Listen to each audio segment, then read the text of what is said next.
کیا یہ جاننا دلچسپ نہیں کہ ماضی کے گمشدہ راز آج کی دنیا کو کیسے شکل دیتے ہیں؟ بالکل۔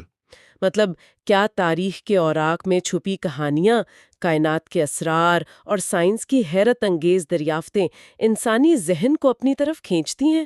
ظاہر ہے، ہر تجسس رکھنے والے ذہن کو کھینچتی ہیں۔ تو خوش آمدید ہے آپ سب کا پاسٹ ٹو پریزنٹ میں۔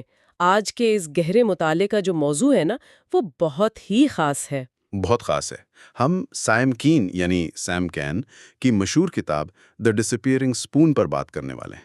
یہ اس طویل سیریز کا پہلا حصہ ہے۔ جی، پارٹ 1۔ اور اس حصے میں ہم جن چیپٹرز پر بات کریں گے وہ ہے مینڈلیوز ویژن، پھر دی ڈسپیئرنگ اسپون جو کتاب کا ٹائٹل بھی ہے، پھر تیسرا ہے دی Galapagos of the periodic table, اور آخر میں دی ایلیمنٹس آف سرپرائز۔ یہ کتاب پیریوڈک ٹیبل کو محض ایک بے جان سائنٹیفی چارٹ نہیں سمجھتی، یہ اسے انسانی تاریخ کا جیتا جاگتا ریکارڈ قرار دیتی ہے، جس میں کیمیا، تاریخ، سیاست اور جنگ اور طب کی کہانیاں شامل ہیں۔ اور انسانی نفسیات بھی۔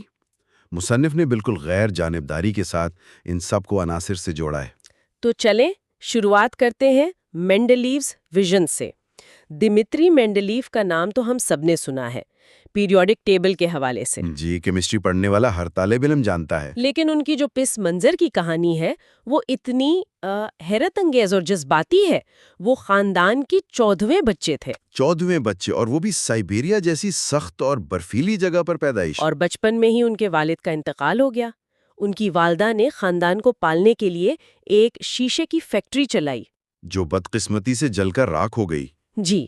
پھر اس ماں نے اپنے اس ذہین بیٹے کے لیے جو کیا وہ ممتا کی ایک عجیب داستان ہے۔ بالکل، وہ سائبیریا کے کٹھن اور برفانی راستوں پر گھوڑے پر سفر کر کے نکلے۔ اور یہ کوئی چھوٹا سفر نہیں تھا، 1200 میل کا سفر تھا۔ 1200 میل، وہ بھی 19ویں صدی کی سرد ترین سائبیرین فضاؤں میں۔ اور ماسکو پہنچ کر کیا ہوا؟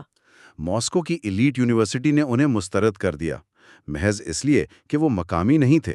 لیکن وہ ماں ہاری نہیں، انہوں نے مزید 400 میل کا سفر کیا اور سینٹ پیٹرزبرگ پہنچے، جہاں آخرکار مینڈلیو کو داخلہ مل گیا۔ لیکن داخلہ ملنے کے فوراً بعد ہی ان کی والدہ کا انتقال ہو گیا۔ یہ ایک بہت بڑا صدمہ تھا، لیکن اسی چیز نے شاید مینڈلیف کے اندر وہ آگ بھر دی جس نے انہیں تاریخ کا اتنا بڑا سائنسدان بنایا۔ بالکل، میں بھی یہی سوچ رہی تھی۔ اب اگر ہم اس دور یعنی 1869 کی بات کریں تو اس وقت پیریوڈک ٹیبل یا عناصر کی کیا صورتحال تھی؟ دیکھیں، اس وقت تک تقریباً 62 یعنی 62 عناصر دریافت ہو چکے تھے، لیکن وہ سب بکھرے ہوئے تھے۔ بالکل بے ترتیب۔ سائنسدانوں کے لیے یہ ایک الجھی ہوئی پہیلی تھی، سمجھ نہیں آ رہا تھا کہ انہیں جوڑا کیسے جائے۔ کوئی ربط نظر نہیں آ رہا تھا۔ جی، اور پھر مینڈلیو نے ان عناصر کو ان کے ایٹمی وزن یعنی اٹامک ویٹ کی بنیاد پر ترتیب دینے کا نظریہ پیش کیا۔ تاش کے پتوں کی طرح انہوں نے کارڈز بنائے تھے۔ ہاں، اور ترتیب دیتے ہوئے انہوں نے ایک چیز نوٹ کی، ایک خاص تسلسل جسے ہم پیریوڈیسٹی کہتے ہیں۔ یعنی ایک خاص وقفے کے بعد عناصر کی خصوصیات دہرائی جا رہی تھیں۔ بالکل ایسا ہی ہے، لیکن ان کا جو سب سے حیران کن اور جرت مندانہ فیصلہ تھا وہ کچھ اور تھا۔ خالی جگہیں چھوڑنا۔ جی ہاں، انہوں نے ٹیبل میں باقاعدہ خالی جگہیں چھوڑ دیں۔ مطلب یہ تو بہت بڑی بات ہے نا۔ وہ کہہ رہے تھے کہ میری ترتیب غلط نہیں ہے، بلکہ انسان نے ابھی وہ عنصر دریافت ہی نہیں کیا۔ یہ سائنسی خود اعتمادی کی انتہا تھی۔ انہوں نے صرف جگہ نہیں چھوڑی بلکہ پیشگوئی کی کہ جو نامعلوم عناصر یہاں آئیں گے ان کا وزن کیا ہوگا، خصوصیات کیا ہوں گی۔ اس کی ایک بہت زبردست مثال ایکا ایلومینیم کی ہے۔ بالکل، ایکا ایلومینیم کی پیشگوئی۔ مینڈلیو نے کہا کہ ایلومینیم کے نیچے ایک عنصر آئے گا، اور پھر برسوں بعد ایک فرانسیسی سائنسدان نے اسے دریافت کیا، لیکوک دا بوابودران نے، اور اس نے اس کا نام فرانس کے پرانے نام پر گیلیم یا گیلیم رکھا۔ لیکن جب اس فرانسیسی سائنسدان نے اپنا ڈیٹا شائع کیا تو وہ مینڈلیو کی پیشگوئی سے الگ تھا۔ اور مینڈلیو، جس نے اس عنصر کو کبھی لیبارٹری میں دیکھا تک نہیں تھا، اس نے فرانسیسی سائنسدان کو خط لکھا کہ آپ کا ڈیٹا غلط ہے، دوبارہ تجربہ کریں۔ جی، ایک تھیورسٹ ایک تجربہ کار سائنسدان کو چیلنج کر رہا تھا۔ اور جب اس نے واقعی دوبارہ تجربہ کیا تو مینڈلیف 100% درست ثابت ہوا۔ یہ واقعی پیریوڈک ٹیبل کو سائنسی پیشگوئی کی سب سے بڑی مثال بناتا ہے۔ اور اسی گیلیم کے ذکر سے ہم دوسرے چیپٹر پر آتے ہیں، دی ڈس اپیئرنگ اسپون، غائب ہونے والا چمچ، یہ کتاب کا ٹائٹل بھی ہے۔ گیلیم کی خصوصیت اتنی انوکھی ہیں کہ یہ ٹھوس دھات ہے لیکن اس کا نقطۂ پگھلاؤ بہت کم ہے، تقریباً 84 ڈگری فارنہائٹ۔ یعنی اگر آپ اسے اپنی ہتھیلی پر رکھیں گے تو انسانی جسم کی حرارت سے ہی یہ مائع بن جائے گا۔ پانی کی طرح، بالکل۔ اور اسی وجہ سے کیمیا دانوں نے ایک بہت دلچسپ مذاق شروع کیا۔ وہ پریکٹیکل جوک، چائے والا؟ جی، وہ گیلیم سے چمچ بناتے تھے، دکھنے پہ بالکل عام سٹیل یا ایلومینیم کے چمچ لگتے تھے، اور پھر مہمانوں کو گرم چائے، خاص طور پر ارل گرے چائے پیش کرتے۔ اور جیسے ہی مہمان اس چمچ سے چائے ہلاتا وہ گرمی سے پگھل کر چائے کے کپ میں غائب ہو جاتا۔ تصور کریں بیچارے مہمان کا کیا حال ہوتا ہوگا۔ حیران تو ہوتا ہوگا کہ چمچ کہاں گیا۔ تو یہ بتاتا ہے کہ عناصر کی ظاہری شکل کتنی دھوکہ دے سکتی ہے۔ بالکل، اور یہ ظاہری دھوکہ ہمیں اس سوال کی طرف لے جاتا ہے کہ آخر ان خصوصیات کی وجہ کیا ہے؟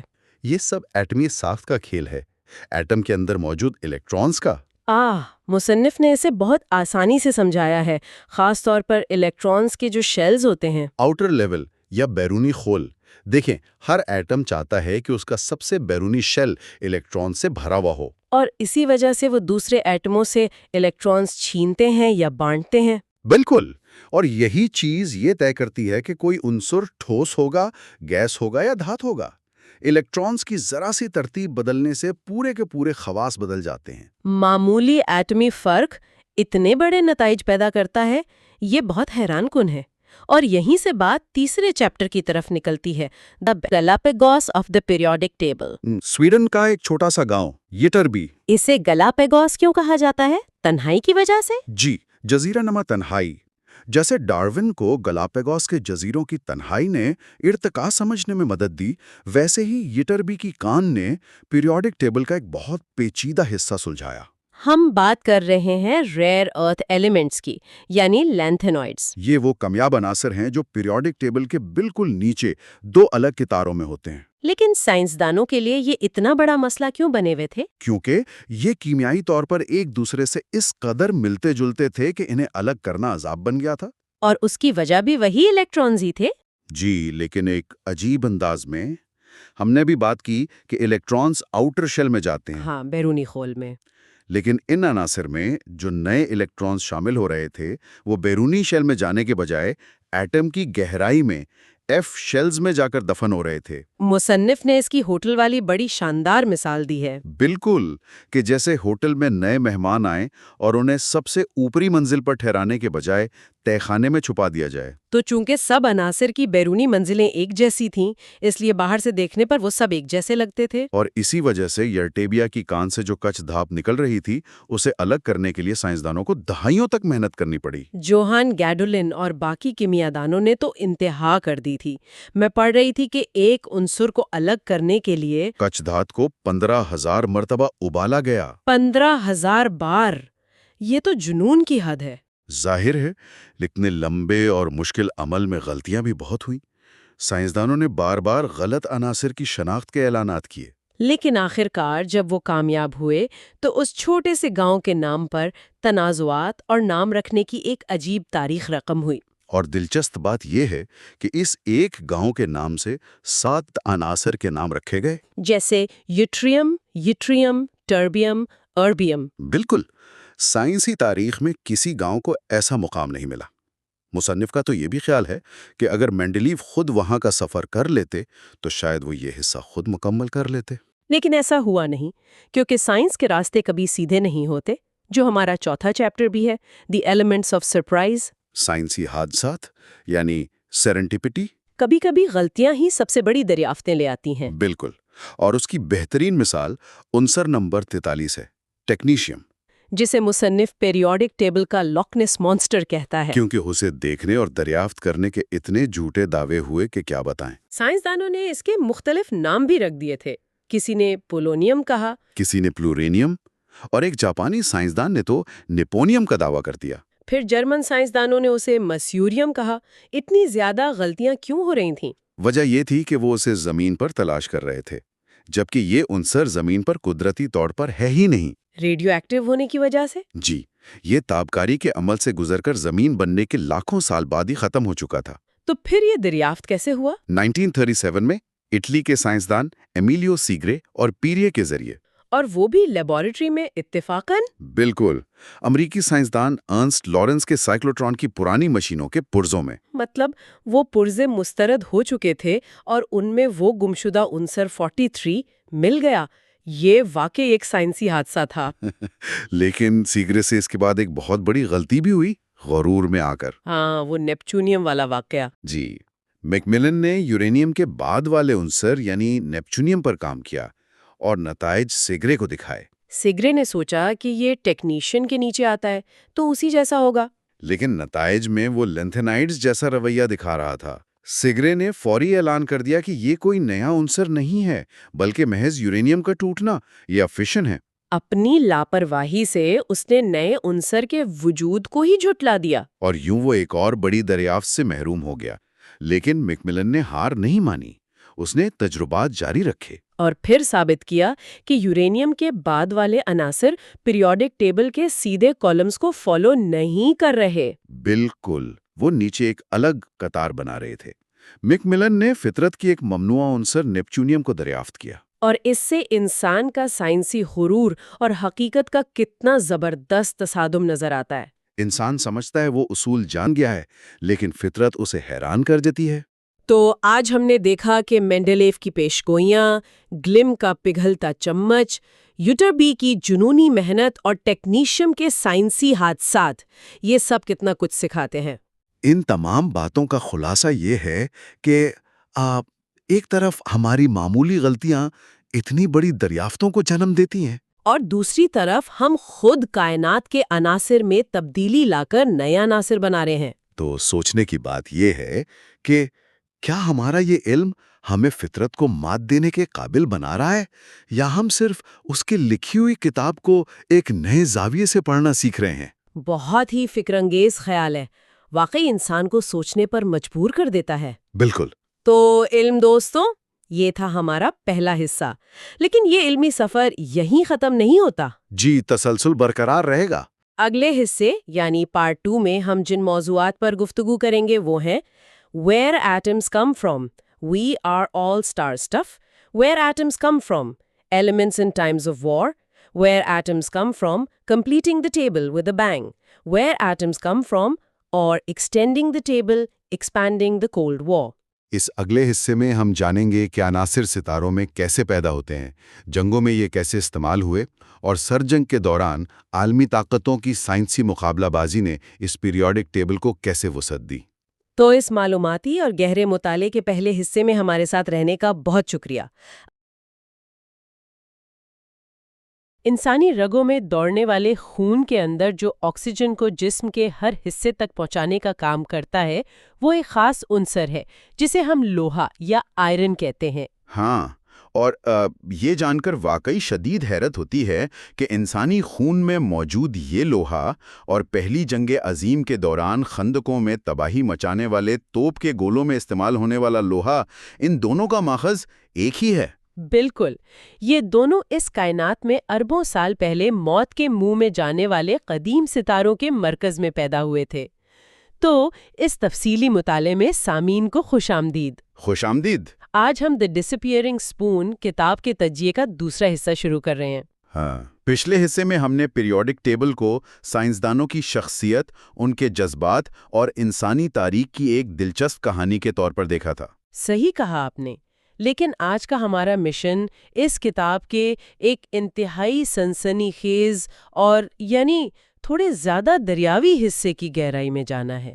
آج ہم جانیں گے کہ ایٹمز آخر وجود میں کیسے آتے ہیں، انہیں کیسے توڑا جاتا ہے، اور جنگوں میں انہیں بطور ہتھیار کیسے استعمال کیا گیا. ہاں، اور یہ بھی کہ ان کے ذریعے دنیا کے طاقتور ممالک کیسے ایک دوسرے پر سبقت لے جانے کی کوشش کرتے رہے ہیں. تو آج کی اس گفتگو میں ہم 4 ابواب پر تفصیلی بات کریں گے. ٹھیک ہے. پہلا ہے ایٹمز کہاں سے آتے ہیں، یعنی ہم سب ستاروں کی دھول ہیں. دوسرا، جنگ کے ادوار میں عناصر کا کردار۔ اور تیسرا ہوگا پیریوڈک ٹیبل کی تکمیل، وہ بھی ایک دھماکے کے ساتھ۔ اور آخری حصہ ٹیبل کی توسیع اور سرد جنگ کے پھیلاؤ پر ہوگا۔ شروع کرتے ہیں ایٹمز کی پیدائش سے۔ ایک طویل عرصے تک سیلے دار صدیوں تک سائنسی دنیا میں یہ ایک بہت بڑا معمہ تھا کہ کائنات میں یہ ایلیمنٹس آخر آئے کہاں سے۔ اصل میں 20ویں صدی کے وسط تک یہی حالت تھی۔ کیا یہ ہمیشہ سے ایسے ہی موجود تھے؟ اس راز سے پردہ 1957 میں اٹھا جب 4 سائنسدانوں نے ایک مقالہ شائع کیا۔ ہاں، جسے B2FH پیپر کہا جاتا ہے۔ مارگریٹ بربرج، جوفری بربرج، ولیم فاؤلر اور فریڈ ہوئل کا مقالہ۔ ایگزیکٹلی۔ اس مقالے میں پہلی بار یہ ثابت کیا کہ کائنات میں موجود عناصر دراصل ستاروں کے اندر بنتے ہیں۔ اس پیچیدہ عمل کو سٹیلر نیوکلیوسنتھسس کہا جاتا ہے۔ سٹیلر نیوکلیوسنتھسس، تو اس کا مطلب ہے کائنات کے آغاز یعنی بگ بینگ کے بعد خلا میں زیادہ تر صرف ہائیڈروجن اور کچھ حد تک ہیلیم موجود تھی۔ صحیح۔ اب دیکھیں، ستارے اپنی بے پناہ کشش ثقل کی وجہ سے انتہائی دباؤ اور حرارت پیدا کرتے ہیں۔ آپ انہیں ایک کائناتی بھٹی سمجھ لیں۔ ایک ایسی بھٹی جہاں اس شدید دباؤ کے تحت ہائیڈروجن کے ایٹمز ایک دوسرے سے ٹکرا کر جڑ جاتے ہیں، یعنی فیوز ہو جاتے ہیں۔ اور اسی فیوژن سے ہیلیم بنتی ہے۔ اس عمل میں بے پناہ توانائی خارج ہوتی ہے، اور یہی توانائی ستاروں کو چمکنے اور اپنی کشش ثقل کے خلاف قائم رہنے میں مدد دیتی ہے۔ یعنی اربوں سال تک ایک ستارہ محض ہائیڈروجن کو ہیلیم میں تبدیل کرنے کی ایک دائیو ہیکل مشین کے طور پر کام کرتا ہے۔ بالکل۔ لیکن جب ستارے کا ہائیڈروجن کا ایندھن ختم ہونے لگتا ہے تو اس کے اندرونی دباؤ میں تبدیلی آتی ہے۔ جو ستارے ہمارے سورج کی طرح درمیانے یا چھوٹے ہوتے ہیں، ان کا انجام قدرے پرسکون ہوتا ہے۔ مگر جو ستارے سورج سے کئی گنا زیادہ بڑے ہوتے ہیں، ان کے اندر ایک نیا اور شدید ترین مرحلہ شروع ہو جاتا ہے۔ وہ اپنے ہی دباؤں سے مزید سکڑتے ہیں اور درجہ حرارت اس قدر بڑھ جاتا ہے کہ اب ہیلیم کے ایٹمز آپس میں جڑ کر کاربن بنانا شروع کر دیتے ہیں۔ پیاز کی تہوں کی طرح۔ ہاں، بالکل وہی مثال ہے۔ کاربن جل کر نیون، پھر آکسیجن اور پھر سلیکان بنتا ہے۔ ہر تہ میں ایک مختلف عنصر جل رہا ہوتا ہے۔ لیکن اس تمام کائناتی کیمسٹری میں ایک ایسا مرحلہ آتا ہے جو ستارے کی موت کا پروانہ ثابت ہوتا ہے، اور وہ ہے پیریوڈک ٹیبل کا ایلیمنٹ نمبر 26 یعنی آئرن یا لوہا۔ لوہا واقعی ستاروں کے لیے ایک کائناتی زہر کی حیثیت رکھتا ہے۔ اس کی وجہ فزکس کا ایک بہت ہی بنیادی اصول ہے۔ وہ اصول کے فیوژن سے انرجی ریلیز ہوتی ہے۔ صحیح پکڑا آپ نے۔ جب ستارہ ہائیڈروجن سے ہیلیم یا کاربن سے آکسیجن بناتا ہے تو انرجی نکلتی ہے جو ستارے کو باہر کی طرف دھکیلتی ہے اور اسے پچکنے سے بچاتی ہے۔ لیکن لوہے کا ایٹم کائنات کے مستحکم ترین ایٹمز میں سے ایک ہے۔ اصل میں جب ستارے کے مرکز میں سلیکان جل کر لوہا بننے لگتا ہے تو یہ عمل توانائی خارج کرنے کے بجائے الٹا ستارے کی توانائی کو چوسنا شروع کر دیتا ہے۔ ستارے کے پاس اپنے وجود کو سہارا دینے کے لیے درکار بیرونی دباؤ اچانک ختم ہو جاتا ہے، اور جب وہ سہارا ختم ہوتا ہے تو کشش ثقل اپنا کھیل دکھاتی ہے۔ ستارے کا تمام تر مادہ جو لاکھوں کلومیٹر پر محیط ہوتا ہے، وہ روشنی کی رفتار کے ایک بڑے حصے کے برابر تیزی سے اپنے ہی مرکز کی طرف گرتا ہے۔ مرکز میں موجود لوہے کا کور اس ناقابل یقین دباؤ کو برداشت نہیں کر پاتا، اور پھر کائنات کا وہ ہولناک ترین منظر سامنے آتا ہے جسے ہم سپر نووا کہتے ہیں۔ ایک ایسا دھماکہ جس کی روشنی ایک پوری کہکشاں کی روشنی کو ماند کر دیتی ہے۔ اور یہ سپر نووا صرف ایک دھماکہ نہیں ہے، بلکہ یہ وہ کائناتی فیکٹری ہے جہاں لوہے سے بھاری عناصر جنم لیتے ہیں۔ جیسے جب مادہ مرکز سے ٹکرا کر بے پناہ قوت کے ساتھ واپس خلا میں اچھلتا ہے تو اس مائکرو سیکنڈ کے دوران دباؤ اس قدر زیادہ ہوتا ہے کہ ایٹمز کے نیوکلس ایک دوسرے کے اندر دھنس جاتے ہیں۔ اور اسی کائناتی افراتفری کی بحان کوبالٹ، سونا اور یورینیم جیسے بھاری عناصر وجود میں آتے ہیں۔ پھر یہ ایلیمنٹس خلا میں بکھر جاتے ہیں۔ اربوں سال بعد یہی بکھری ہوئی ستاروں کی دھول اکٹھی ہو کر نئے سیارے بناتی ہے جن پر زندگی جنم لیتی ہے۔ یہ تصور انسان کو حیرت کے سمندر میں غرق کر دیتا ہے۔ واقعی ہمارے جسم میں موجود ہر ایک عنصر، ہماری ہڈیوں میں کیلشیم، ڈی این اے میں کاربن، خون میں لوہا، یہ سب کسی نامعلوم ستارے کی موت کا نتیجہ ہے۔ جیسے کارل سیگن نے کہا تھا، ہم سب ستاروں کی دھول ہیں۔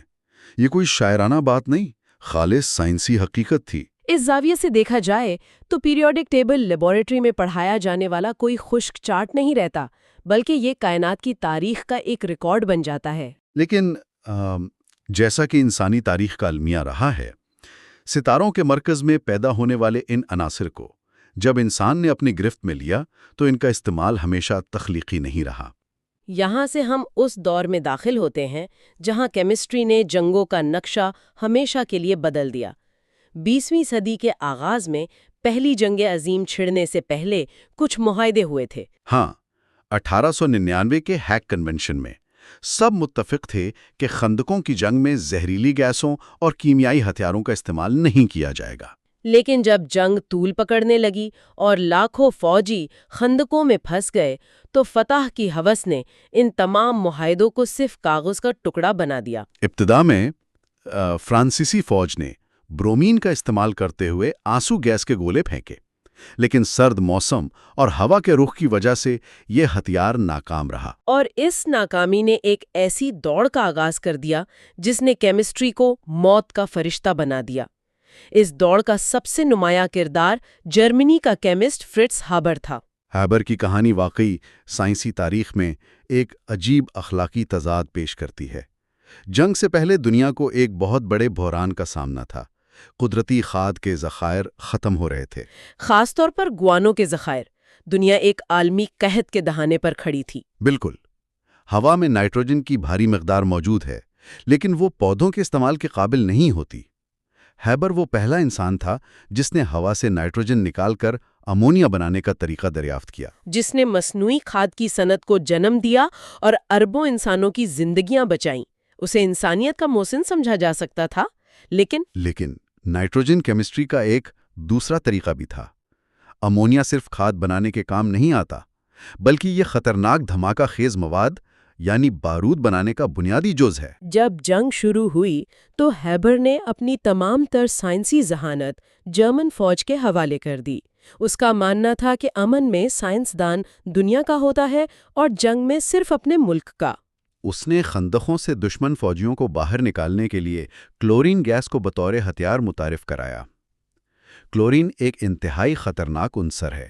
جب یہ گیس پھیپھڑوں میں داخل ہوتی ہے تو اندر موجود نمی کے ساتھ مل کر ہائیڈروکلورک ایسڈ بناتی ہے۔ یہ پرس کے مقام پر جب پہلی بار کلورین گیس چھوڑی گئی تھی تو ہزاروں فوجی اپنے ہی پھیپھڑوں میں بھر جانے والے مائع کی وجہ سے تڑپ تڑپ کر مر گئے، ایک طرح سے خشک زمین پر ڈوب کر مر گئے۔ ہیبر نے خود محاذ پر جا کر اس کی نگرانی کی۔ تاریخ میں اس واقعے سے جڑی ایک بہت بڑی انسانی ٹریجڈی بھی ہے۔ ہیبر کی اہلیہ کلارا ایمووار، جو خود بھی کیمسٹری میں پی ایچ ڈی تھیں، وہ اس سفاکانہ استعمال پر سخت دل برداشتہ تھیں۔ انہوں نے کھلے عام مخالفت کی تھی اپنے شوہر کی۔ ہاں، انہوں نے اسے سائنس کی روح کے خلاف قرار دیا۔ جب ہابر نے ان کی ایک نہ سنی اور وہ کیمیکل حملوں کا جشن منانے کے بعد اگلے محاذ پر جانے لگا تو اسی رات کلارا نے خودکشی کر لی۔ یہ انتہائی لرزہ خیز تھا، مگر ہابر نہیں رکا۔ اگلے ہی دن محاذ پر روانہ ہو گیا۔ اور اس کہانی کا سب سے بڑا تاریخی مذاق یہ ہے کہ ہابر ایک یہودی نسل جرمن تھا۔ اس نے جرمنی کے لیے سب کچھ کیا، لیکن بعد میں نازیوں نے اس کی ہی بنائی ہوئی ایک گیس کو استعمال کیا، زائکلون بی۔ اسے ہالوکاسٹ کے دوران لاکھوں یہودیوں کو مارنے کے لیے استعمال کیا گیا، جن میں خود ہابر کے اپنے رشتہ دار بھی شامل تھے۔ سائنس نے اپنے ہی خالق کو نگل لیا۔ جنگ عظیم کے دوران عناصر کا استعمال صرف گیسوں تک محدود نہیں تھا۔ دھاتوؤں کے میدان میں بھی ایک شدید جنگ لڑی جا رہی تھی۔ مولبڈن اینڈ ٹنگسٹن کی بات کرتے ہیں۔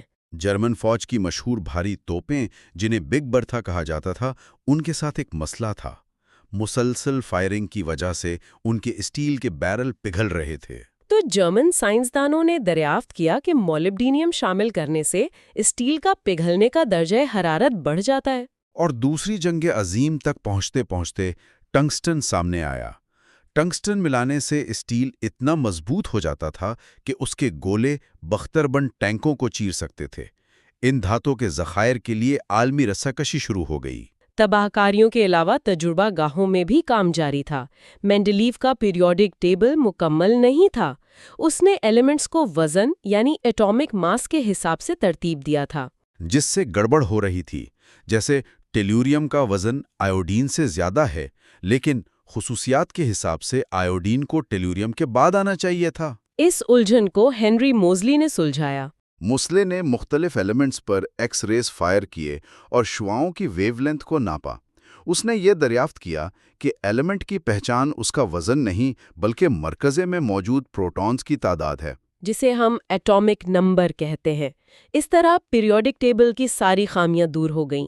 موسلے نے ٹیبل کو پرفیکٹ شکل دے دی، لیکن وہ بھی پہلی جنگ عظیم میں مارا گیا۔ ایک بہت بڑا نقصان تھا سائنس کا۔ اسی دوران ریڈیو ایکٹیو ڈیکے کا تصور بھی تہلکہ مچا رہا تھا۔ میری کیوری کی تحقیق سامنے آ رہی تھی۔ انہوں نے ثابت کیا کہ ایٹم ٹھوس اور نہ ٹوٹنے والی چیز نہیں ہے۔ یورینیم جیسے بھاری عناصر نان سٹیبل ہوتے ہیں اور ٹوٹ کر الفا، بیٹا، گیما شعاعیں نکالتے ہیں۔ اسی تحقیق میں انہوں نے ریڈیم اور پولونیم بھی دریافت کیے۔ یہ دریافت کہ ایلیمنٹس قدرتی طور پر ٹوٹ سکتے ہیں، اس نے ایک نیا سوال کھڑا کر دیا کہ کیا انسان اپنی مرضی سے ایٹم کو توڑ سکتا ہے؟ اور جب سائنسدانوں نے نیوٹرانز کا استعمال کرتے ہوئے یورینیم کے مراکز پر بمباری شروع کی تو یورینیم کا ایٹم نیا ایلیمنٹ بننے کے بجائے 2 ہلکے حصوں میں تقسیم ہو گیا، جسے نیوکلیئر فشن کہا گیا۔ اس میں تصور سے بھی زیادہ توانائی خارج ہوئی۔ اور اسی نیوکلیئر فشن نے دنیا کو مینہٹن پروجیکٹ اور ایٹم بم کی طرف دھکیلا۔ دوسری جنگ عظیم کے دوران سائنسدانوں کے سامنے یہ چیلنج تھا کہ چین ری ایکشن کو کنٹرول کیسے کیا جائے۔ نیوٹرونز کا رویہ بہت بے ترتیب تھا۔ اس دور کی ریاضی اسے حل نہیں کر سکتی تھی اور کمپیوٹرز تھے نہیں۔ اسٹینسلا اولم نے اس کا حل نکالا جب وہ بیمار تھے اور سولیٹیئر کھیل رہے تھے۔ ہاں، انہوں نے سوچا کہ بے ترتیب چیزوں کا حساب شماریات یعنی پروبیبلٹی سے لگایا جا سکتا ہے، جس سے جان وان نیومن نے مونٹے کارلو میتھڈ کا نام دیا۔ اب چونکہ مشین نہیں تھی تو درجنوں خواتین کو بطور ہیومن کمپیوٹرز ملازمت دی گئی۔ ان خواتین نے میکینیکل کیلکولیٹرز پر دن رات حسابات کیے۔ انہی کی بدولت یورینیم اور پلوٹونیم کی درست مقدار کا تعین کر کے ایٹم بم بنایا گیا۔ ہیروشیما اور ناگاساکی میں جو ہوا وہ سب جانتے ہیں، لیکن کچھ سائنسدان اس سے بھی خوفناک خیالات بن رہے تھے، جیسے لیو زیلارڈ۔ سیلارڈ نے کوبالٹ ڈرٹی بم کا تصور پیش کیا تھا نا۔ اس کا مقصد نیا ہتھیار بنانا نہیں تھا، بلکہ یہ بتانا تھا کہ انسان اب زمین کو مکمل مٹا سکتا ہے۔ اس نے تجویز دی کہ ہائیڈروجن بم کے خول پر کوبالٹ کی تہ چڑھا دی جائے۔ جب وہ پھٹے گا تو خراب و نیوٹرونز خارج ہوں گے اور کوبالٹ انہیں جذب کر کے کوبالٹ 60 بن جائے گا، جو کہ ایک انتہائی خطرناک اور ریڈیو ایکٹیو عنصر ہے۔ یہ بم عمارتوں کو نہیں بلکہ اپنی ریڈیو ایکٹیو راکھ سے زمین کو صدیوں کے لیے ناقابل رہائش بنا دیتا۔ گیما ریز نکلتا رہتا جو انسان کا ڈی این اے تباہ کر دیتی۔ انسان زمین کو پوری طرح ویران کر سکتا تھا۔ یہ سرکار اور تباہی کے تصورات واقعی ہلا دینے والے ہیں۔ خیر، اس سے نکل کر اب ہم پیریوڈک ٹیبل کے اس حصے کی طرف چلتے ہیں جو انسان نے خود بنایا۔ پارٹیکل ایکسلریٹرز کا دور۔ جب یورینیم یعنی عنصر نمبر بنوائے پر قدرتی ایلیمنٹس ختم ہو گئے تو سائنسدانوں نے ان مشینز کے ذریعے ایٹمز کو روشنی کی رفتار سے ٹکرا کر نئے مصنوعی ایلیمنٹس بنانا شروع کیے، جیسے پلوٹونیم اور نیپٹونیم۔ یہ کائنات کے آغاز میں سپر نووا میں بنے ضرور تھے، لیکن نان سٹیبل ہونے کی وجہ سے ختم ہو گئے تھے۔ انسان ان ایکسیلریٹرز کے ذریعے لیبارٹری میں یعنی چھوٹے پیمانے پر سپر نووا کے حالات پیدا کر کے ان گمشدہ عناصر کو دوبارہ زندہ کر رہا تھا۔ لیکن جلد ہی اس میں سیاست داخل ہو گئی۔ سرد جنگ کا زمانہ تھا۔ امریکہ اور سوویت یونین کے درمیان صرف خلا کی دوڑ نہیں تھی۔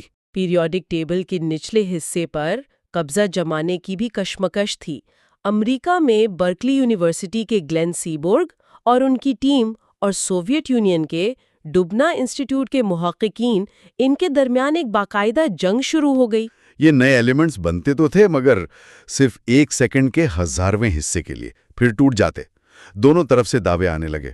اور اصول یہ ہے کہ جو ایلیمنٹ دریافت کرتا ہے اسی کو نام رکھنے کا حق ملتا ہے۔ اس کولڈ وار میں کسی بھی ایلیمنٹ کا نام رکھنا قومی فخر کا مسئلہ بن گیا تھا۔ جیسے ایلیمنٹ 104 کے لیے سوویت سائنسدانوں نے مانگ کی کہ اس کا نام کرچاٹوویم رکھا جائے، جبکہ امریکی اڑے ہوئے تھے کہ اس کا نام ردرفورڈیم ہونا چاہیے۔ ان تنازعات کو تاریخ میں ٹرانسفرمینیم وارز کہا جاتا ہے۔ آخرکار بین الاقوامی اداروں کو ان مسئلوں کو حل کرنے کے لیے نان پارٹیزن کمیشن بنانے پڑے۔ سائنسداں جو مشکل ترین میتھ سالو کر رہے تھے وہ نام کے پیچھے بچوں کی طرح لڑ رہے تھے۔ پیور سائنس کا وہ چارٹ سرد جنگ کی عالمی سیاست اور سفارتکاری کا ایک نقشہ بن کر رہ گیا تھا۔ تو آج کی اس تفصیلی گفتگو سے یہ بالکل واضح ہو جاتا ہے کہ پیریوڈک ٹیبل واقعی صرف لیبارٹری کی دیوار پر لٹکنے والا چارٹ نہیں ہے۔ ہرگز نہیں، یہ ستاروں کی پیدائش سے لے کر ہماری اپنی تباہیوں کی داستان ہے۔ اس میں موجود ایک ایک عنصر انسانی جد و جہد، سائنسی ذہانت اور ہماری حقیقت کا آئینہ ہے۔ ایلیمنٹس خود اچھے یا برے نہیں ہوتے۔ لوہا اور نائٹروجن خود فیصلہ نہیں کرتے کہ فصلیں اگائیں گے یا خون بہائیں گے۔ یہ ہم انسانوں کا انتخاب تھا۔ لازمی ہے کہ ہم یہاں ایک اعلان کرتے چلیں۔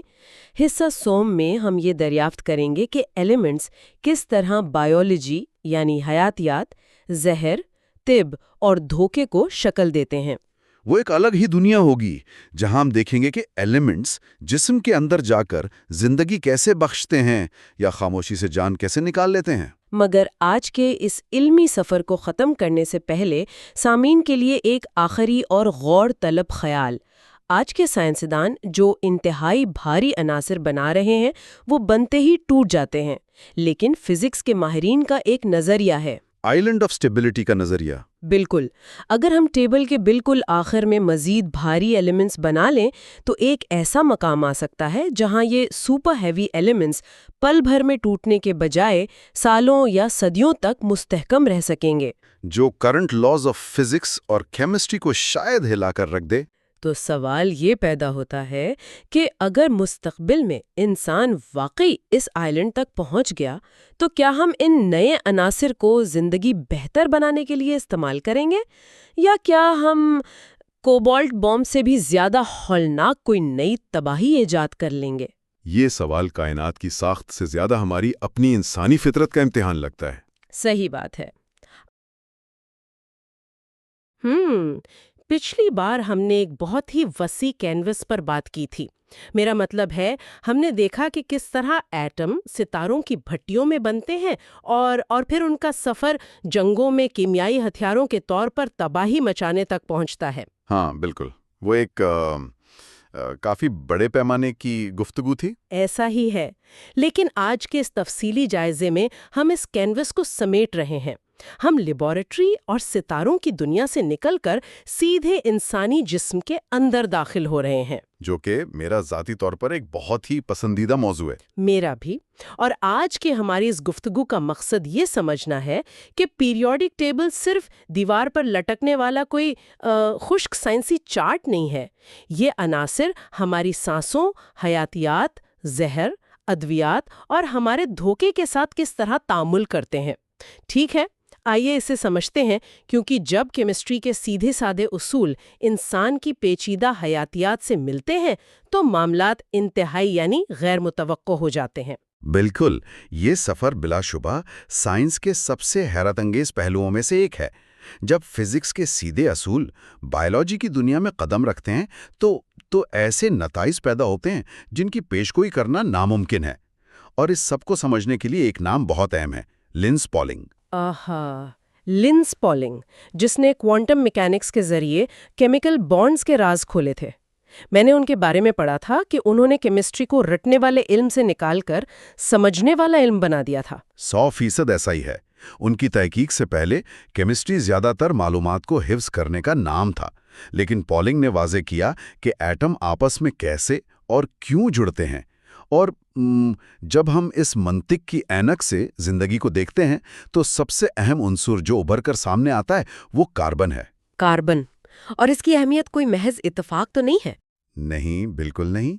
کاربن کی ساری کہانی اس کے بیرونی شیل میں چھپی ہے۔